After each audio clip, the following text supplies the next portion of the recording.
थेरगाव असेल, मांदळी, त्या परिसरातली मंडळी भेटले. अतिशय गोड अशा प्रकारचा प्रतिसाद त्यांनी आपल्या सोहळ्याला दिला पहा. ते म्हटले, महाराज इथून दिंड्या हजारोनी दिंड्या या हायवेने जातात, परंतु माऊली ज्ञानोबारायांचा पालखी सोहळा असा शिस्तबद्ध पालखी सोहळा आम्हाला पहिल्यांदीच याच वर्षी अनुभवायला मिळाला. आणि निश्चितच ही ज्ञानोबारायांचीच इच्छा असेल की हा पालखी सोहळा जसा ज्ञानोबारायांचा आळंदीवरून पालखी सोहळा निघतो, नक्कीच ज्ञानोबारायांच्याच इच्छेने भविष्यामध्ये प्रति ज्ञानोबारायांचा सोहळा झाल्याशिवाय राहणार नाही.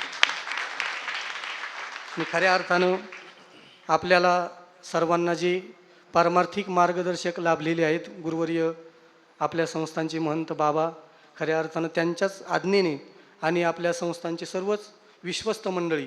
आता या विश्वस्त मंडळीचं काय वर्णन करावं महाराज. आम्ही गेल्या 10-12 वर्षापासून पाहतोय की आमचे माऊली असतील, काय सेवा आहे महाराज. घरदार सोडून सगळे इथं वेळ देतात. किती मोठी सेवा आहे या मंडळीची. आपल्याला इथं एक दिवस यायला वेळ नसतो आणि ही मंडळी 12ही महिने अत्यंत त्रास अशा प्रकारचा घेतात. पहा आपल्या सोहळ्यामध्ये देखील आपण पाहिलं की माऊली, कृष्णांना यांना झोप नव्हती महाराज. आपले बाबा हे कधी झोपत होते, कधी आम्हाला तर मिळच लागलं नाही. कधी पाहिलं का बाबा उठलेलेच 3 वाजता पहा, 2 वाजता. म्हणजे ही मंडळी कधीच हे काहीतरी परिश्रम घेतल्याशिवाय या महात्म्यांच्या कष्टातून खऱ्या अर्थानं या माऊलीच्या ज्ञानोबारायांच्या सोहळ्याचं आपल्याला स्वरूप पाहायला मिळतं. तर या सगळ्याच मंडळीचे खऱ्या अर्थानं काय आहेत त्याच्या पाठीमागं श्रम आहेत. आमचे गुरुबंधू गणेश महाराज चोपदार, मी बोलून गेलो की खऱ्या अर्थानं ज्ञानोबारायांचीच ही इच्छा होती की बाबा देखील त्या दिवशी कीर्तनात एक दिवस बोलले की ही माऊलींचीच इच्छा होती की हा सोहळा इतका भव्यदिव्य स्वरूपात अशा प्रकारचा निघावा.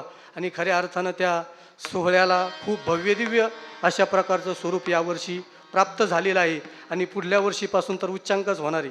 आतापासूनच बाबा आम्हाला इकडं आमच्या भागात तिकडे कोकाने परिसरात पाथरवाला, आमचं नांदूर शिकारी गाव, तिकडे आत्ताच लोक म्हणायला लागले, महाराज आमची बुकिंग आत्ताच करून घ्या.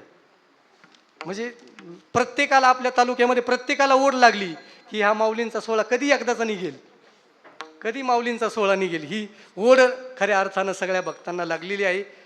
आणि आपण खऱ्या अर्थानं खूप भाग्यवान आहोत सगळी मंडळी की आपल्या डोळ्यासमोर असा सोहळा सुरू झाला महाराज. खऱ्या अर्थानं खूप आपण सगळी मंडळी भाग्यवान आहोत.